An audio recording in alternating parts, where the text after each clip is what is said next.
Souls. I am a coach and a speaker, and I work with chronic illness and sexual trauma victims and survivors. And in that, I have become a forum speaker. I have taken groups, and I've created my whole wellness and been able to give other people the opportunity. That's not it. But thank you. So in order for me to understand cannabis, I had to be in the right state. I wasn't here. I am retired Air Force. So for me, I had to go through a lot of Western medicine things. So I'm going to give you a backdrop, and I'm just going to hit the major things for you. So Living Free Souls has two parts, mind, body. With Living Free Souls, I began to give my life the opportunity to flourish with cannabis. I'll name these names. I was diagnosed with rheumatoid arthritis, ankylosing spondylitis, IBD, fibromyalgia, neuropathy, endometriosis, just name a few. I've had over 36 surgeries and procedures. I am 36 years old. My day began with 30 pills for all of those. And with those 30 pills, I had residual effects on my body. I did have a miracle baby. With that being said, it was my blessing because he was the one that planted the seed for me. That's the body part. The hard part, the hardest part, was I have a mind part of the cannabis. I was very, very scared cannabis could not help. Trauma is not just accidents, sexual assaults. Traumatic events can come in any form for any person. We all have an autogenic system. We all have a neurological system that allows us to respond through our mind and body connection. I say all that to say this. You heard what I went through physically. Emotionally, mentally, psychologically. I was molested, I was raped as a teen, and when I was in the Air Force, I was kidnapped and raped. When I left, 6 months later, I deployed for an Operation Enduring Freedom, where my supervisor pulled me out of my tent and tried to rape me again. So while I was going through my physical traumas of autoimmune disease, I knew my scars were much worse inside of me. I don't give power to saying that I have demons inside of me, because let me tell you something, I got a whole lot of love and ain't got no room to live in. So I want to give you empowerment for that. I do want to tell you this. We all have trauma. We all know someone who has been through trauma. We all have the opportunity to heal ourselves. It is not one person in this room that does not have the necessary equipment inside of them to heal what is rightfully theirs. So I say this to you through Living Free Souls. If you know someone that is suffering through a chronic illness, even though I have had many years being bedridden, even though I've had many years where I had to be locked up in an institution to be taken off of those 30 medications, I was not treated well through Western medicine. I was not treated well because no one understood the true nature of what trauma does and how it can show up in many different ways. You can look at someone through mental health and look at someone with trauma, and you can match all of their symptoms, and I can promise you they will look exactly the same. Your communication, your relationships, all of those aspects of you are all stored inside.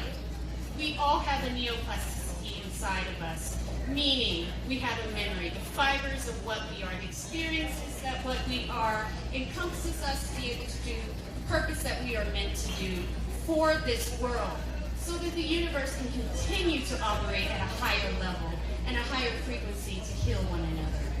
I say this to tell you, today, like any day, we all can be cannabis miracles.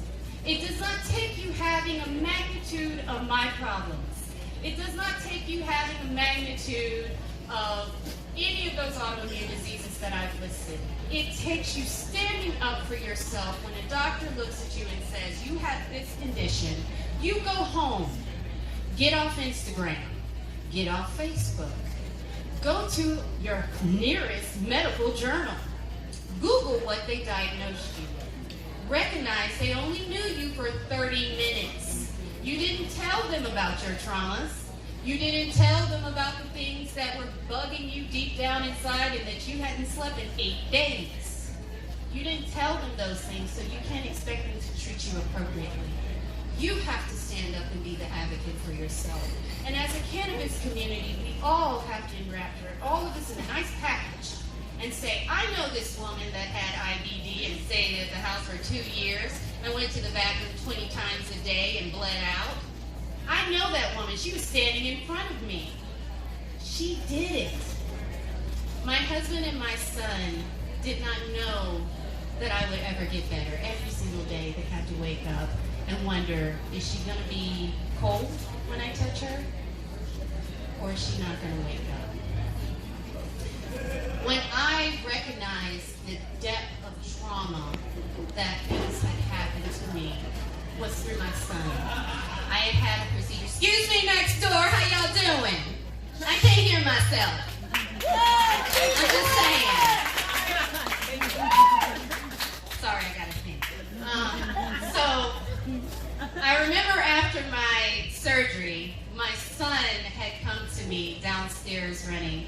And Crystal and my son is best friends with Crystal's son, and they are actually little geniuses. They're both in engineering school, and they're 14. One just turned 14. So that just tells you mamas with trauma can raise some fantastic babies. Yes. So I say this to you to say, I was sitting at home with my baby, and I had ice packs all over me. And he runs downstairs, and about this time, he's less than 10. And that was like surgery number 20. And he comes down and he says, Mommy, I found it. I found what's going to make you better. I know what's going to make you better. And I looked at him and I said, Timmy, what are you talking about? He says, Mom, you know how much I love Dr. Sanjay Gupta, right? And I said, yes. He says, he did a series and I recorded all of them on DirecTV. I said, what kind of series? He said, do you know what weed is? I said, I absolutely know what weed is. And he says, I know it can help you. I said, all right, let's get it. So we PCS, we came to Las Vegas. I found the first medical doctor, Dr. Carmen Jones, who's here to support me. Yes. This woman armed me. Her business, magnificent, this woman right there. I showed up with 8 files an inch thick. I sat in that appointment for 2 hours going over every ailment. I left out with 2 manila envelopes full of cannabis education.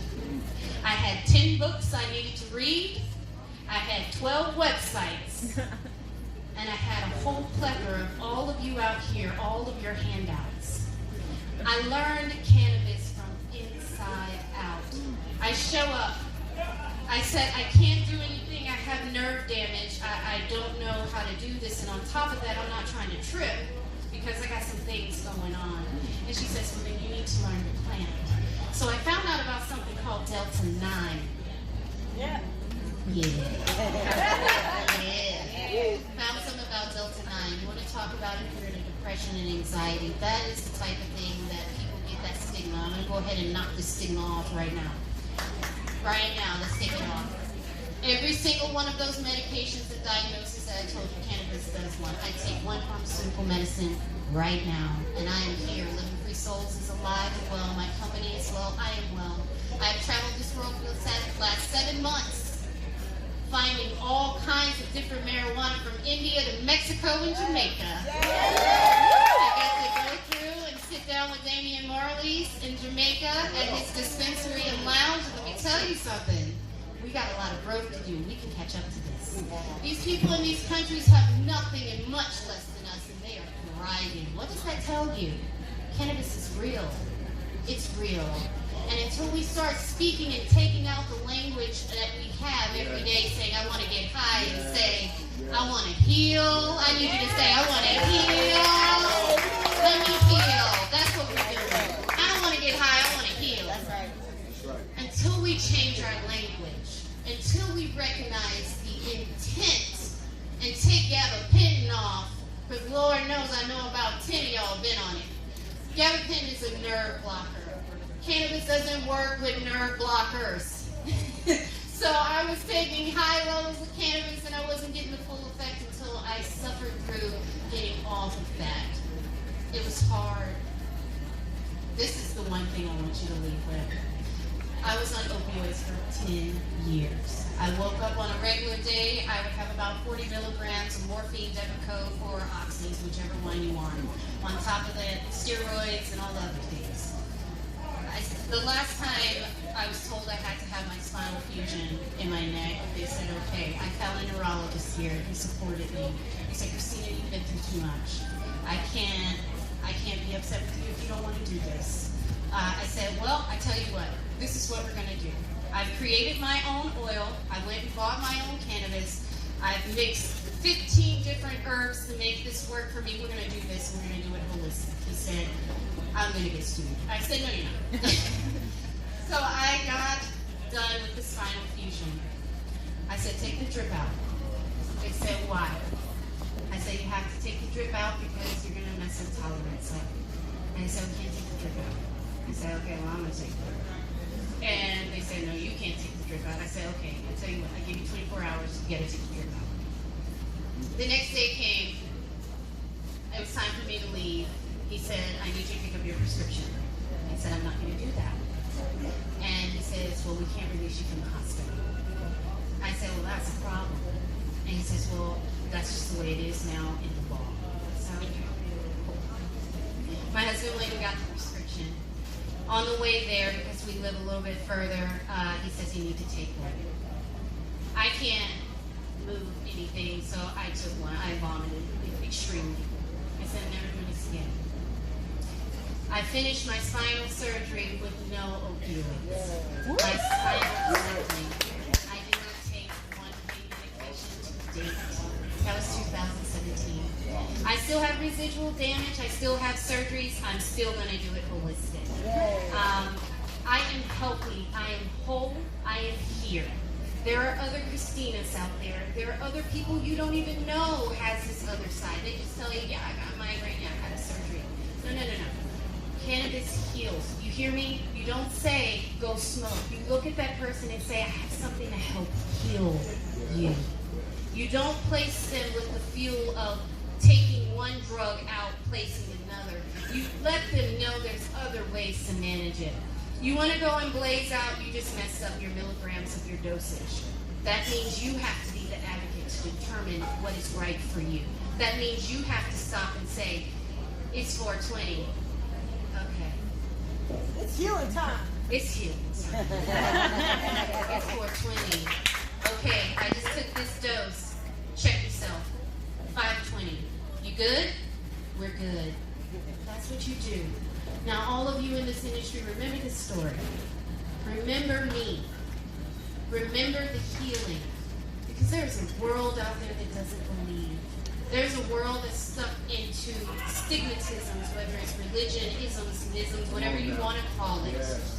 They don't believe. But the truth of the matter is we didn't put this plant here. And this plant was put here for healing. If you guys believe that there is someone that can heal, tell them. Let them know. Believe in yourself. Believe in your story. And for one out of every, at 20%. So I know that there's people in this room that has sexual trauma. I need you to understand, get a hold of it. Hold on to who you are. Don't worry about who you were. Worry about who you want to be. Don't worry about what you came out of. Heal that. Don't blaze out. It's not going to be.